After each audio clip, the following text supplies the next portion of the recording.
Hey, good morning to you. Happy Friday, everybody. Yay, it's Friday. Unfortunately, we do have some severe weather coming that has upgraded your tornado chances for tonight as well as for tomorrow with some damage and winds. So I have everything you need. Links are always in the description to help save you time. If you support the channel, please watch the video all the way through because YouTube algorithm does pay attention to the watch time on the videos. Thank you so much for visiting my channel. Hope you have a very great and a very blessed Friday. Now, not only do we have this first system coming through, and I am showing that it is going to get an occluded front where it's going to be weakening as it goes through later tonight into tomorrow. We do have a second one coming in that is going to be affecting Texas, mostly from Monday and Wednesday, and we have another one coming after that. And as you can see, it is getting some help with the precipitation from the Pacific, so I will keep you updated. Make sure you subscribe. And once again, we do have some more energy passing through the Caribbean. It's still a little too far away to be sure, guys, but so far it's not looking like too much. But when you look through the model data, you can see it is trying to make some surface lows out of this energy, even go towards Jamaica with a possible surface low, or even go into the Pacific with upper level low that could turn into a surface low. So we do have some energy passing through also for the Caribbean, for Central America, and it is bringing a lot of flash flooding. Now, not only the flood warnings, the high wind warnings, we still have this big extreme fire threat for today. And not only there, still for the Northeast as well. So for today, for your fire threats, you do have an elevated risk in the Northeast, mostly eastern Pennsylvania, New Jersey, some of New York, and a little bit of Connecticut and Massachusetts as well as this orange section right here in the Central Plains. But now we have still the critical risk and the extreme risk that has grown, and it's mostly because of the winds moving in and the humidity is just so low. And your extreme risk on the fire threat for today is Pueblo, Colorado, Garden City, Kansas, Dodge City, Kansas, Las Vegas, New Mexico, and Trinidad, Colorado, as well as the critical list in the red. And all the way till Sunday, you still have a lot of heavy precipitation. Not only are you not getting the precipitation in the fire risk areas, you still have the 2 inches plus for North Dakota, South Dakota, and northern Nebraska, plus a big 1 inch that's going all the way into Minnesota. And you have this big 1 inch section for central to northern Missouri. And this fire risk is actually going to last a few days. And as we go through our days, it's going to move further and further to the west. So as you go through today, you can see where your humidity is, where you're actually in single digits for Colorado, Kansas, Oklahoma, Texas, New Mexico, as well as Arizona. So you have a lot of low humidity coming through with these winds, and it will stay that way all the way until later tonight. Now for tomorrow, this will move a little bit further to the west, where your biggest threat is going to be Arizona, New Mexico, and western Texas. It's going to move a little bit further to the west again for Arizona and New Mexico. And as you go through today, the wind gusts are really going to pick up to 40 and 50 miles per hour wind gusts. Strongest time around 3 to 5 p.m., mostly for Colorado, western Kansas, Oklahoma, northern Texas, and northern New Mexico. That's where the strongest winds is going to be, and this is why you have that very critical section for today. Now, as this goes away, we do have the winds coming with this storm. I will update you on that as well. But as you go through Sunday, these winds are going to come back to the Central Plains, and you're going to start getting the 20 and 30 miles per hour wind gusts, mostly for northern Arizona and some for New Mexico as well. So the fire risk is going to start moving more west as we go through these days. Now for the Northeast, you can see that your humidity gets very low as well for today. Your worst time being 3 to 6 p.m. today. And you can see that eastern Pennsylvania, New Jersey, even Long Island, western Connecticut, Massachusetts, and portions of New York. You get into the teens on your humidity, so it gets very low. It's not as low as the Central Plains. And as you go through tomorrow, the humidity is going to drop again, mostly for Pennsylvania and New Jersey, all the way again to 3 to 5 p.m. is going to be your driest conditions. But it is going to be in the teens once again, especially for New Jersey. But when you look at your wind gusts, you can see you get around high 20s all day long, mostly for the area that's at risk for this fire threat. And as you go through tomorrow, you do lose a lot of humidity, but as you can see, there's not a lot of winds that's going to be passing through for tomorrow. Maybe later in the evening, you'll get a little bit where it's in teens and maybe 20 miles per hour wind gusts. but your threat is really going to be for today. Now, high resolution rapid refresh and NAM 3K North American model is still showing very high winds, guys. But according to National Weather Service, it's only going to be the 40, 50 miles per hour wind gusts, 60 in the higher elevations of Colorado. And as you go through tomorrow, not only the heavy precipitation coming to the Dakotas, you do have the high winds, according to National Weather Service, of 40, 50, even 60 for South Dakota and Nebraska. And this is all the way until Saturday evening. So you do have a lot of strong winds still coming through with this system. After that, it is going to weaken down. The system is going to be an occluded front. I will explain that to you. Now, as you go through Sunday, you do still have this fire risk. It is going to still be there. And as you go through Monday, it's still going to be there. And as you go through Tuesday, it is still going to be there for your risk. So here's your cities and states at risk for this fire threat. This pink line right here, this is for Sunday. This purple line right here is for Monday, and this green line right here is for Tuesday. Plus your severe weather risk for today. Today has all the categories. You have your tornado risk. You have 2% in the green, 5% in the brown, 15% in the yellow, as well as that black in the yellow, which is your significant severe. Then for your winds, you still have the 5% in the brown for today, 15% in the yellow, and a 30% in the red. And you still have the large hail threat for today. Matter of fact, next week is a lot of large hail coming to the south. But your hail threat is a 5% in the brown, the 15% in the yellow, the 30% in the red, with your significant severe for large hail and all this black. And this all kicks off later this evening. So here's your cities at risk for today. And let's go through the hail first. Significant severe is Oklahoma City, Oklahoma, Tulsa, Oklahoma, Wichita, Kansas, Lincoln, Nebraska, and Topeka, Kansas, as well as the 30% in the red, the 15% in the yellow, and the 5% in the brown. And your tornado threat for today, significant severe chance, is Tulsa, Oklahoma, Wichita, Kansas, Lincoln, Nebraska, and Topeka, Kansas, with Edmond, Oklahoma. And as you can see, the 10% is the same area. So you have your 5% in the brown and your 2% in the green. That is your tornado chances for today. Now I'm going to show you the helicity tracks, which is wind direction change with height, which is exactly a strong supercell a tornado is. And I'm going to show you why I don't like showing HRRR 48 hours, because like I said so many times, it's so much more different than the 18 hours. 18 hours is the best. The 48 hours really is unreliable, and it's so much different, guys. I know y'all see it a lot, but it's not reliable information. This is the 48 hours. And as you can see, you started getting some long-lived cells for southern Nebraska, a little bit of northeastern Kansas. And as you keep on going, it does show the cells going towards Iowa as well.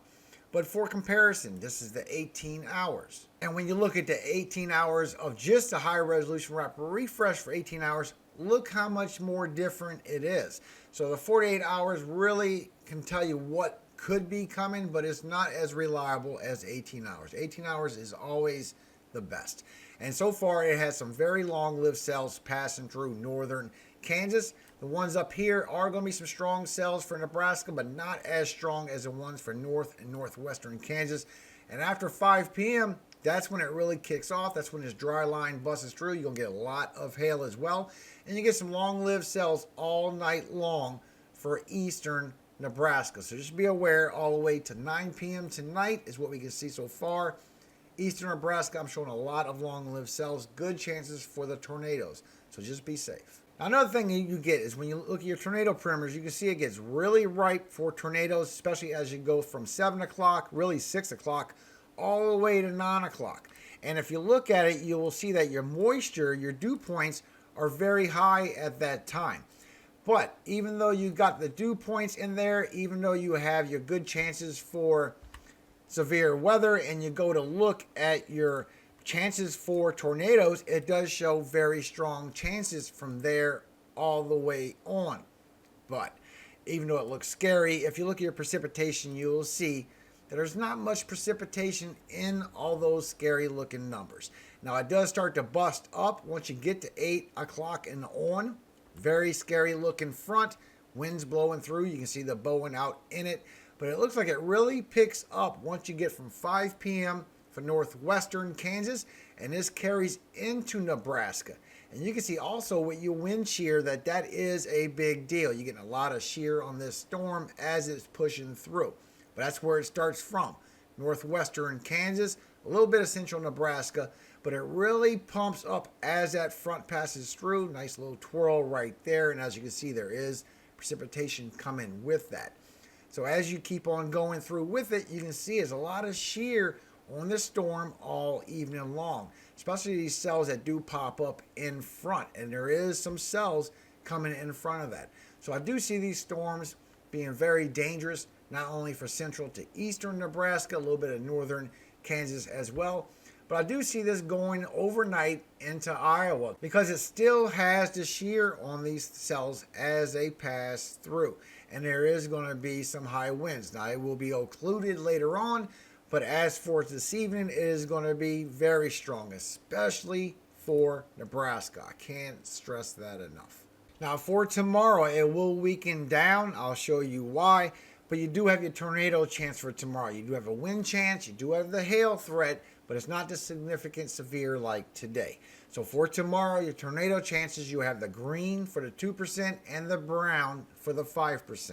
And your biggest chances for tomorrow is going to be Chicago, Illinois, Aurora, Illinois, Naperville, Illinois, Joliet, Illinois, and Elgin, Illinois, as well as the 2%. As you can see, I'm in it as well in Milwaukee. Now, obviously, we can't take the 18 hours high resolution rapid refresh and see into tomorrow, so we have to go by the 48 hour. And when your models don't agree, you have to go by what's trending. That tells you what's best and most likely going to happen. So as you look for your helicity values again for tomorrow, there's good chances for Illinois going into southern Wisconsin as well as for Indiana. So when we take it and compare it to North American model, the NAM 3K, which is also a good model, it always overdoes it a little bit. But you can see for the cells that's going through, it is showing that this front that's coming down with very strong winds with it, a very linear storm, that it will happen. The high resolution rapid refresh is showing that is going to break apart. But NAM is still consistent that is going to be a very strong storm, late night, overnight hours, all the way for Nebraska, Kansas, western Missouri, and northeastern Oklahoma as well. This is all the way till 3 o'clock in the morning. And as we go for tomorrow to do the comparison, it's not showing the long-lived cells for Illinois. It's showing that this front is going to move a little further to the east, but it is confirming you could get some long-lived cells for northern Indiana as well. So I'm not showing it trending for northern Illinois. We'll know better if we had high resolution rapid refresh 18 hours. But so far, northern Indiana is agreeable by both models that you could get some long-lived cells for this tornado chance. And this is going to keep continuing because we do have that quick surface low that's going to form up in literally 12 hours, go from New Mexico and Texas into the Ohio Valley. So for Sunday, you do have a chance for severe weather, 5% in this brown, 15% in the yellow, and a significant chance for large hail would be your biggest potential for northern Texas. Matter of fact, I see the chances for large hail will be even worse for next week. Then as you go through Monday, you still have that 15% chance for severe weather, and you can see your cities at risk. And this one actually has Dallas, Texas, and Fort Worth, Texas involved. Have some people ask me about DFW, and so far I'm showing that it will be the Monday and the Tuesday, because the Tuesday is like that as well. It's on the edge of Dallas, but you're still in it. So Tuesday, you still have these cities at risk for severe weather. I will keep you updated. It's a little too far to be any kind of accuracy right now. So when you check your lightning strikes, because this tells you the best chances to get this large hail, especially in all of this white. Now, as this dry line bulges through, and you can see the dry line, it is bulging through really nicely. And as that bulges through, that is what's really going to kick off your severe weather, and it's going to give you a lot of this lightning. Now, as you go through the evening, it starts getting stronger, especially for Kansas and Nebraska and South Dakota. But as you get through early this afternoon, around 8 o'clock, you start getting these clusters. And these white clusters is where you're going to be getting this large hail. So as you go through, you can see all this white stretching down, all the way down towards Oklahoma. That's how far as this front is going to reach with this dry line. And everybody that's in that white has the chances for this large hail, especially overnight into the early morning hours. Now, this is according to the Euro. As you go through tomorrow, It starts dissipating a little bit. You get your daytime heating, and then it grows right back. So let me show you exactly everybody that's going to be involved in this, because this is going to stretch all the way to Florida and the south and the southeast all next week. So as you look for your thunderstorms, this is your lightning strikes. You can see as you go through Saturday and Sunday, you do get some storms coming across with that severe weather risk, but most of your lightning strikes is going to be so far for Arkansas. But as you keep on going, and you can see that as you go through Sunday afternoon, it really bulges up for thunderstorms, a lot of lightning, all the way from New Mexico all the way to North Carolina. Now, as that goes down, you get a lot of white in Texas. This is a lot of large hail possibilities, and this is for Sunday. Look how it just bulges out with all those lightning strikes. That is going to be a nice little bulging storm. As you go through Monday, this is going to happen again. The whole South is going to be getting a lot of thunderstorms, a lot of lightning, and all this white is chances for large hail. So like I said, as we go into next week, it is going to be a lot worse for large hail. All that white is all large hail in that lightning. Good chances for having very large hail, especially as you go into next week. You get the storms across the south and the southeast for Tuesday again. You get something that really busts up with this dry line coming through Texas. Get a nice little oval of lightning strikes, a lot of white in there, a lot of large hail, and it does stretch all the way to North Carolina again and Virginia. And as that goes through Wednesday, you can see how it just grows into Oklahoma, and it stays there all Wednesday, all the way till Thursday morning. This right here for Wednesday afternoon is pretty scary as far as large hail. Now look how this bulges out for Wednesday afternoon for Texas. It just grows into a big storm. So I really see that next Wednesday, especially for Texas, going into Oklahoma, we have good chances for very large hail to grow. And this is where it's going to go towards DFW, especially for Wednesday afternoon. So next week is really going to be a lot of large hail, more than what we're going to see today. Now the winds, let's talk about the winds. When you go to look at HRRR, you can see on the 18 hours that we still have a very hot pocket of very high winds. But when you zoom in, you can get a little better reading on it. So as we look towards Kansas, towards Nebraska, it's showing around 7 p.m. tonight. You can still get the 100 to 106 miles per hour wind gusts coming with this storm as it pivots towards Nebraska. Very high winds. This has been showing over 100 or 100 miles per hour wind gusts for a couple of days now. This is high resolution refresh 18 hours. Most accurate, guys. Now it has come down because the previous run showed 122 miles per hour wind gusts. So it does show that there is a high wind warning for that section. Although it did come down, that's a good thing, but it's still showing over 100 miles per hour wind gusts.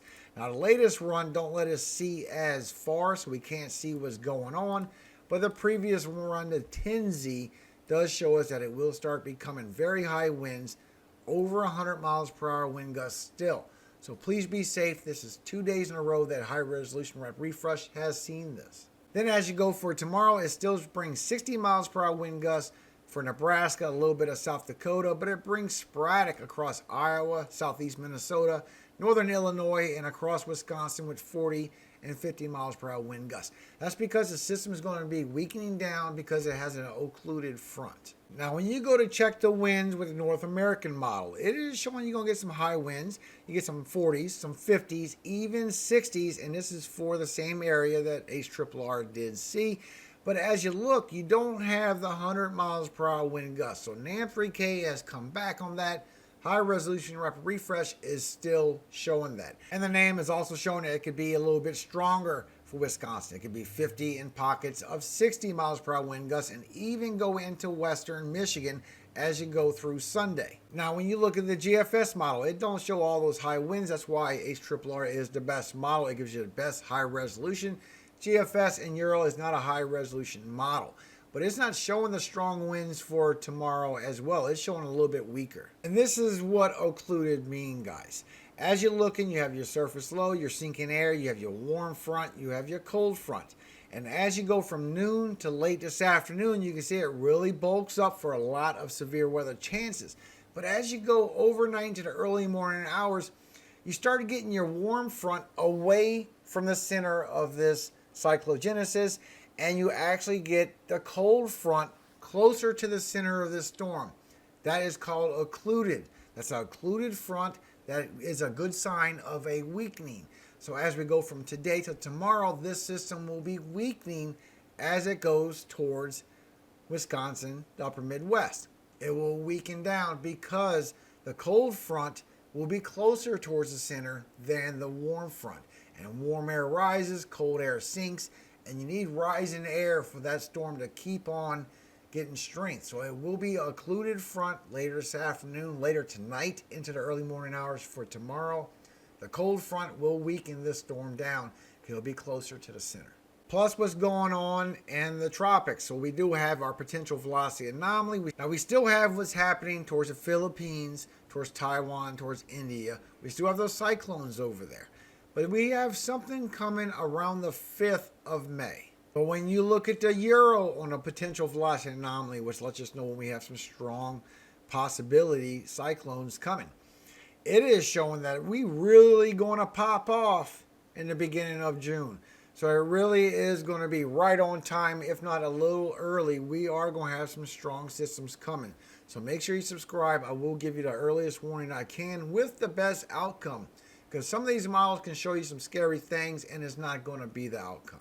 Now, it's still a little too far to be accurate, guys, but as you look towards the 5th and the 6th, some of the ensembles is showing that we could have an upper level low. We could actually get a surface low that's passing through Central America going into the Pacific. We can also see, not only as some of them do show that it will pass through Central America and go into the Pacific, some of them show that we could still get an upper level low over here by Nicaragua. A couple of them are showing that. And when you look at it, you can see one shows that it's going towards Jamaica and go into the Atlantic. The other one's showing that it could actually stay there and strengthen up. And that's mainly because this high pressure moves around and gives it room to head north. And when you look at your precipitable water, you can see all this precipitation balling up right towards southern Central America, going right towards the Pacific. But it kind of stays away because we do get a cold front around that time. It keeps it suppressed. But while we got this big high pressure spinning around, this is actually going to circulate and bring it around. It has to go around the high pressure. Now, most of these are showing this high pressure will stay stretched out and it'll be circling around this way. This high pressure needs to move east in order for this to move northern. So far it's showing it will pass through and give some precipitation towards the Eastern Caribbean, but most of it will go towards Central America. So it's still too far to be sure. It's still up in the air, guys. It's still a little too early to be getting any kind of cyclones because the high pressure is still stretched all the way out and nothing can head north. And when you look at your ensemble possibilities, you can see how it does build up to some energy right off the coast of Nicaragua. But as you keep on going, you can see that the ensemble can say it could either go into the Pacific. That's the most likely place that it will form. But if you keep on going, it'll say also it could form and go into the Caribbean, the western half of the Caribbean. So there's multiple options on what could happen out of this. But as long as this big high pressure stays stretched out, it has to follow along it and stay west and away from it. So I will keep you updated. So far, in my opinion, I think this will go out into the Pacific.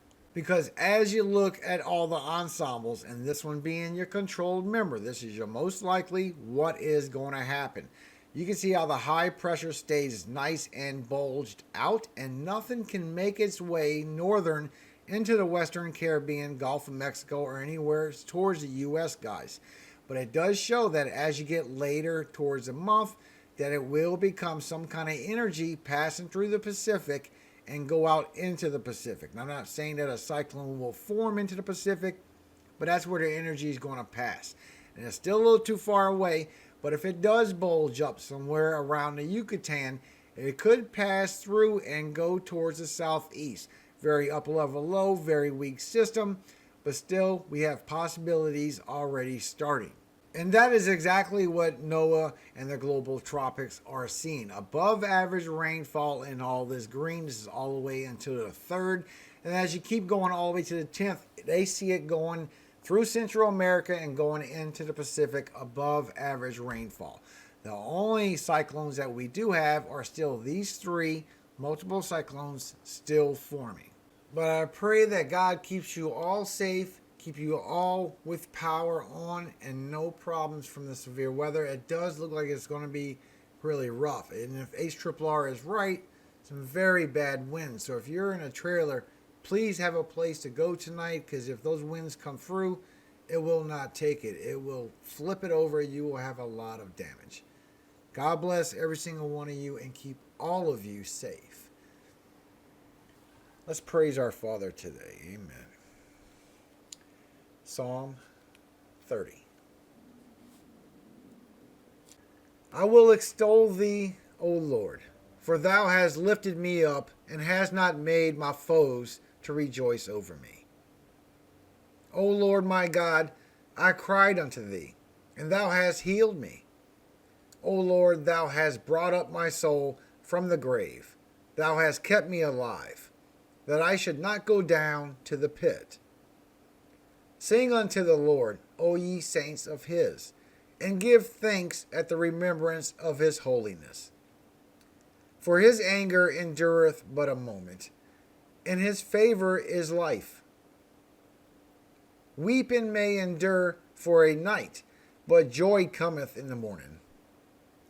And in my prosperity I said, I shall never be moved. Lord, by thy favor thou hast made my mountain to stand strong. Thou didst hide thy face, and I was troubled. I cried to thee, O Lord, and unto the Lord I made supplication.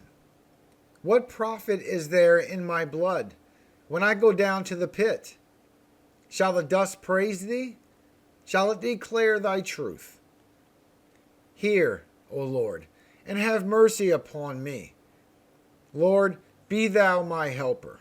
Thou hast turned for me my mourning into dancing.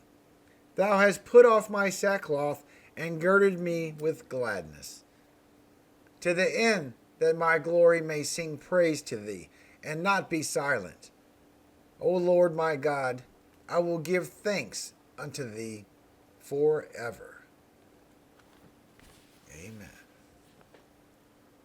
Thank you so much for visiting my channel today. I pray that you and all your loved ones will be safe tonight. Have a great night. Have a very safe night. Have a very blessed weekend. For those that have never been here before, I never upload from Friday night to Saturday night, from sundown to sundown, because that's Sabbath. But I will look into this tornado threat for tomorrow. And if I see that this tornado threat is going to be a good threat, I will upload. And for those taking their Sabbath, good Sabbath to you. I hope you have peace and a very loving house this evening. In all glory, all honor, all power does go to Yahweh, God of Jacob, our Father. And he will keep you safe.